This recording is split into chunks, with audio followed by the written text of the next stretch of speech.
Hello दोस्तों, कैसे हो आप सब लोग। आशा करता हूँ आप सब लोग अच्छे ही होंगे। हाजिर हूँ मैं और स्वागत करता हूँ आपका आप ही के अपने चैनल एग्ज़ाम सक्सेस मंत्रा पे। तो दोस्तों, जैसा कि आपको पता है, आजकल हमारे चैनल एग्ज़ाम सक्सेस मंत्रा पे एंशिएंट हिस्ट्री की सीरीज़ एक बार फिर से नए अंदाज में चल रही है। तो उसी के अंतर्गत जो हमारा पहला टॉपिक है इतिहास जानने के स्रोत, तो उसका हम अध्ययन कर रहे हैं।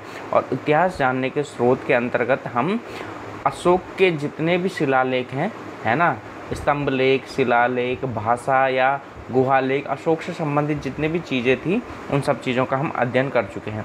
तो अब हम अन्य स्रोतों की तरफ बढ़ रहे हैं, तो जिनमें हम आज दो महत्वपूर्ण स्रोतों का अध्ययन करेंगे, जिसमें पहला है आपके पास जूनागढ़ अभिलेख जो आपने सुना होगा, और दूसरा है आपका गरुड़ स्तंभ लेख। तो ये जो दो अभिलेख हैं, इनसे भी हमें प्राचीन इतिहास के बारे में जानकारी प्राप्त होती है। तो हम देखते हैं, पहले हम देखेंगे, ठीक है, महाक्षत्रप रुद्रदामन का जूनागढ़ अभिलेख, या जिसे आप जूनागढ़ अभिलेख के नाम से भी जानते हैं।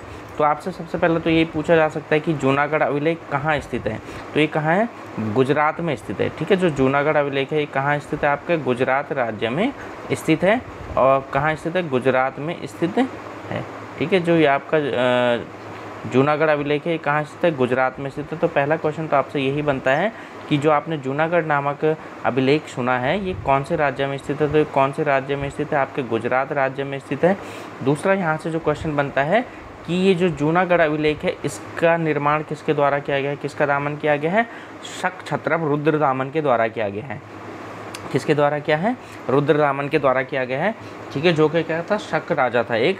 तो आपसे पूछा जा सकता है कि जूनागढ़ अभिलेख, ठीक है, निर्माण किस राजा द्वारा किया गया? तो रुद्रदामन। या इस तरीके से पूछा जाता है कि जूनागढ़ अभिलेख का निर्माण करने वाला रुद्रदामन किस शासन वंश से संबंधित था? तो किससे था? शक क्षत्रप था, यानी शक वंश से संबंधित था। तो तीन चीज़ें तो ये बन गई आपकी। अब देखिए, यह भारत में संस्कृत का पहला अभिलेख है। ठीक है, तो ये इम्पॉर्टेंट इसलिए भी हो जाता है क्योंकि ये भारत में क्या है? संस्कृत का पहला अभिलेख है। आपसे कई बार पूछा जाता है कि भारत में संस्कृत का पहला अभिलेख कौन सा है, तो वो कौन सा है? ठीक है, जूनागढ़ अभिलेख है, जिसका निर्माण शक क्षत्रप रुद्रदामन ने किया था। अब देखिए, जो आपका जूनागढ़ अभिलेख है, इससे हमें जानकारी क्या क्या प्राप्त होती है। तो यहाँ से दो तीन चीज़ें हमें प्राप्त होती है, जो देखिए आप, सुदर्शन झील का निर्माण चंद्रगुप्त मौर्य के समय पुष्यगुप्त वैश्य ने करवाई थी। पहली चीज़ तो यहाँ पे ये प्राप्त होती है कि जो मौर्यों का आधिपत्य था, ठीक है, जो मौर्यों का आधिपत्य था वो पश्चिम भारत यानी गुजरात पर भी था। ठीक है, आपको पता लग रहा है कि जो मौर्यों का आधिपत्य था वो मौर्यों का आधिपत्य कहाँ तक था? पश्चिमी भारत यानी गुजरात तक भी था। क्योंकि इसी समय, है ना, जो मौर्य गुप्त का, जो चंद्रगुप्त मौर्य का क्या था, जो स्थानीय शासक, यानी जो उसका आप कह लीजिए, जो उसने अपने प्रदेश में नियुक्त किया था, उसका नाम कौन था? पुष्यगुप्त था। उसके द्वारा यहाँ गिरनार में, है ना, आप क्या बोल सकते हो, जूनागढ़ में क्या करवाया गया था? जूनागढ़ में एक झील का निर्माण कराया गया था, जिसका नाम क्या रखा गया था? सुदर्शन झील। तो यहाँ से आपको एक तो ये जानकारी प्राप्त हो रही है कि जो मौर्यों का शासन था, मौर्यों का शासन कहाँ तक था? पश्चिमी भारत तक फैला था। और यहाँ इसने जो अपना एक राज्यपाल नियुक्त किया था, है ना, आपको पता था जो मौर्यों का शासन होता है वो किस में बटा होता था? ठीक है, प्रांतों में बटा होता था या राज्य में बटा होता था। और जो राज्य का जो नियुक्त किया जाता था उसे क्या बोला जाता था? राज्यपाल बोला जाता था। तो इसी तरीके से मतलब जो चंद्रगुप्त मौर्य का, ठीक है, जूनागढ़ का राज्यपाल था, उसका नाम क्या था? पुष्यगुप्त था। उसने यहाँ पर एक झील का निर्माण करवाया था, जिसकी झील का नाम क्या रखा गया था? सुदर्शन झील रखा गया था। अब हमें और अन्य क्या जानकारियाँ प्राप्त होती है इससे? अशोक के समय तुषाप ने इससे सिंचाई के लिए नहरें निकाली। अब देखिए, यहाँ से अगली जानकारी हमें क्या प्राप्त हो रही है? अगली जानकारी हमें ये प्राप्त हो रही है कि जो यहाँ पर है ना, अशोक, तो जो अशोक आया, तो अशोक के समय जो ये सुदर्शन झील थी, इस सुदर्शन झील से सिंचाई के लिए नहरें निकाली गई। और ये नहरें किसने निकाली? तुषारपुत्र, यानी अशोक के समय जो जूनागढ़ का राज्यपाल था, है ना, तो उसके द्वारा यहाँ से क्या निकाली गई? जो सुदर्शन झील थी, सुदर्शन झील से नहरों के निर्माण कराया गया। किस चीज़ के लिए? सिंचाई के लिए करवाया गया। अब अगली चीज़ आती है, रुद्रदामन के समय सुविशाख ने सुदर्शन झील का पुनरुद्धार कराया। अब ये रुद्रदामन अपने बात के समय कर रहा है, अपने समय की बात कर रहा है, यानी जब पश्चिमी भारत से मौर्यों का शासन खत्म हो चुका था, तो उस समय पश्चिमी भारत में अनेक छोटे राजाएं यानी क्षत्रप पनप चुके थे, जिसमें से कौन था, एक रुद्रदामन भी था, जो क्या था, शक क्षत्रप था। तो यानी रुद्रदामन शक क्षत्रप के समय इस सुदर्शन झील का पुनरुद्धार कराया गया, और किसके द्वारा कराया गया, सुविशाख के द्वारा करवाया गया। तो आपको ये याद रखना है कि सबसे पहले जो आपकी सुदर्शन झील थी जूनागढ़ में, उसका निर्माण चंद्रगुप्त मौर्य के समय किसने करवाया था, चंद्रगुप्त मौर्य के समय पुष्यगुप्त ने करवाया था। उसके बाद जो अशोक के समय तृषाश्प ने इस झील से नहरें निकाली थी, और रुद्रदामन के समय सुविशाख ने इस झील का पुनरुद्धार कराया था। तो ये इम्पॉर्टेंट जानकारियाँ हमें इस जूनागढ़ के अभिलेख से पता लगती है, और ये संस्कृत का पहला अभिलेख भी है। ये चीज़ भी आपको ध्यान रखनी होगी, क्योंकि आपसे ये क्वेश्चन कई बार पूछा जा चुका है कि भारत में संस्कृत का पहला अभिलेख कौन सा है, तो वो पहला अभिलेख कौन सा है, जूनागढ़ का अभिलेख है। चलिए अब अगली बात देख लेते हैं। स्कंदगुप्त के समय जूनागढ़ का अधिकारी पर्णदत्त ये चक्रपालित था। ये भी हमें कहाँ से पता लगता है, इसी अभिलेख से पता लगता है कि जब गुप्तों का शासन आया तो उस समय जो स्कंदगुप्त नामक राजा था, तो उस समय जूनागढ़ का जो अधिकारी था कौन था, पर्णपालित या चक्रपालित था। तो आपसे ये भी पूछा जाता है कि ठीक है, गिरनार अभिलेख से बताइए कि स्कंदगुप्त के समय, ठीक है, वहाँ का शासक कौन था या वहाँ का अधिकारी कौन था। ठीक है, तो आपसे पूछा जा सकता है जूनागढ़ अभिलेख के अनुसार स्कंदगुप्त के समय जो आपका जूनागढ़ था वहाँ का अधिकारी कौन था, तो वहाँ का अधिकारी कौन था, चक्रपालित, या उसको पर्णदत्त भी कहा गया है।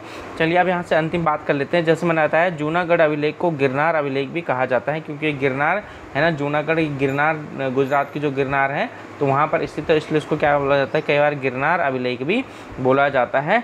तो ये सारी इंपॉर्टेंट बातें थी आपकी किससे, ठीक है, जूनागढ़ अभिलेख से। ठीक है, पहली चीज़ तो क्या है, ये कि कहाँ स्थित है, गुजरात में है। दूसरा, इसका निर्माण किसने करवाया था, रुद्रदामन ने करवाया था। यह संस्कृत भाषा का पहला अभिलेख है, और इससे जो जानकारियाँ प्राप्त होती, कौन कौन सी जानकारी प्राप्त होती, सुदर्शन झील का निर्माण चंद्रगुप्त मौर्य के समय पुष्यगुप्त ने करवाया, तुषाप ने इससे नहरें निकाली, और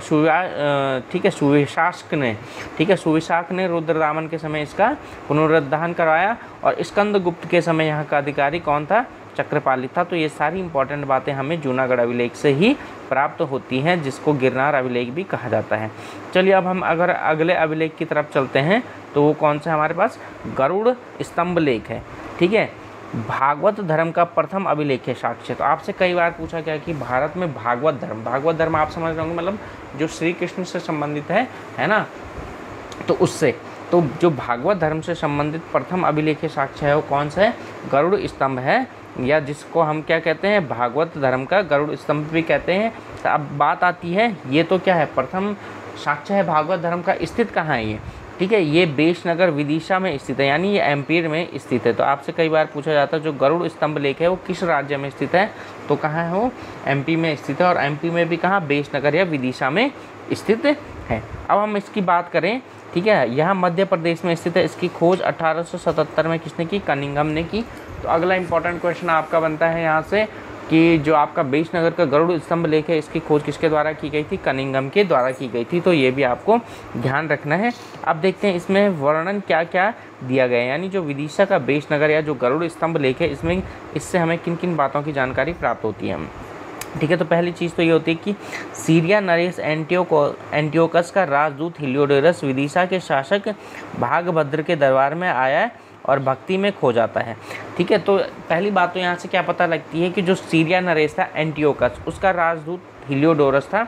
ठीक है, वो कहाँ आया, उस समय जो राजा थे भागभद्र उनके दरबार में आया था। यानी आपको एक चीज़ तो ये पता लगती है कि उस समय सीरिया और भारत के बीच क्या थे, राजनीतिक संबंध थे, और इन्हीं राजनीतिक संबंधों के अंतर्गत सीरिया नरेश ने अपना एक राजदूत, जिसका नाम कौन था, हिलियोडोरस, उसको कहाँ भेजा था, भागभद्र के दरबार में भेजा था। लेकिन जब वो आता है तो यहाँ भक्ति में खो जाता है। अब चलते हैं अगली चीज़, है ना, तो जो बेशनगर के गरुड़ स्तंभ का निर्माण हिलियोडोरस ने करवाया था। अब देखिए, क्योंकि जब हिलियोडोरस यहाँ आया तो क्या होता है, भक्ति में खो जाता है, तो इस भक्ति में उसको भक्ति इतनी रास आती को क्या करवाता है, यहाँ पर एक स्तंभ लेख का निर्माण करवाता है, जिसको क्या बोला गया है, बेशनगर का गरुड़ स्तंभ लेख कहा गया है। अब देखिए, इससे और हमें क्या बात पता लगता है, ठीक है, इसमें वासुदेव कृष्ण को देव देवस्य कहा गया है। तो आपसे ये भी पूछा जाता है कि हेलियोडोरस अभिलेख हेलियोडोरस द्वारा निर्मित बेशनगर अभिलेख में श्री कृष्ण को क्या कहा गया, तो क्या कहा गया, देव दिवस, अर्थात देव दिवस कहने का अर्थ क्या है, देवताओं के भी देवता। ठीक है, तो ऐसी किसकी भावना थी, हेलियोडोरस की भावना थी श्री कृष्ण वासुदेव के प्रति। जब वो भागभद्र के दरबार में आए तो उन्होंने कृष्ण के बारे में जाना, तो वो उनसे अत्यंत प्रभावित हुए और प्रभावित होने के फलस्वरूप उसने क्या कराया, गरुड़ के, ठीक है, बेशनगर के गरुड़ स्तंभ का निर्माण करवाया। तो ये चीज़ आपको ध्यान रखनी है। इसकी भाषा प्राकृत और लिपि ब्राह्मी है। अब आपसे पूछा जाता है कि जो बेशनगर का गरुड़ स्तंभ है उसकी भाषा कौन सी, तो उसकी भाषा प्राकृतिक और लिपि कौन सी है, ब्राह्मी है। तो ये चीज़ आपको ध्यान रखनी है। चलिए अब अगली बात करते हैं। इसमें एंटियोकस को महाराजस तथा भागभद्र को ततारस कहा गया है। तो आपसे पूछा जा सकता है कि गरुड़ स्तंभ लेख के अनुसार एंटियोकस को क्या कहा गया है, तो क्या कहा गया है, ठीक है, महाराजस कहा गया है, तथा भागभद्र को क्या कहा गया है, ततारस कहा गया है। एंटियोकस को भागवत, ठीक है, और वासुदेव को देवदेवश कहा गया है। ये तो मैंने आपको बताया है ना। देखो, जब एंटियोकस और भागभद्र का जिक्र आता तो उस समय उसे क्या कहा गया है, ठीक है, महाराजस कहा गया है। लेकिन जब एंटियोकस का श्री कृष्ण के संबंध में वर्णन आता है तो उस समय से क्या किया गया, भागवत कहा गया है। अर्थात भागवत धर्म या जो वासुदेव धर्म है या जो कृष्ण से संबंधित है उनका उपासक, तो उनको क्या कहा गया, उस समय भागवत कहा गया है। यानी जो बेशनगर का गरुड़ स्तंभ है उसमें एंटियोकस के 2 नाम देखने को मिलते हैं। यानी जब एंटियोकस भागभद्र के साथ, राजा भागभद्र के साथ अपनी वार्तालाप करता है या उनसे संबंधित कुछ जिक्र करता है तो उस समय उसको क्या कहा गया है, महाराजस कहा गया है। लेकिन जब वो श्री कृष्ण के संबंध में अपनी चर्चा करता है तो उसको क्या कहा गया है, भागवत कहा गया है। अर्थात वासुदेव या कृष्ण धर्म या भागवत धर्म का पालन करने वाला उसका दास कहा गया है। तो ये चीज़ हमें कहाँ से पता लगती है, बेशनगर के जो गरुड़ स्तंभ लेख है उससे पता लगती है। तो ठीक है दोस्तों, आज हमने अपने जो 2 इम्पॉर्टेंट अभिलेख थे उनका अध्ययन कर लिया है। पहला तो क्या था हमारा, पहला था हमारा ठीक है, महाक्षत्रप रुद्रामन का जूनागढ़ अभिलेख, और दूसरा हमने जो देखा गरुड़ स्तंभ लेख। तो दोस्तों ये दोनों लेख या जो आपके क्या हैं, जो आपके ये, ठीक है,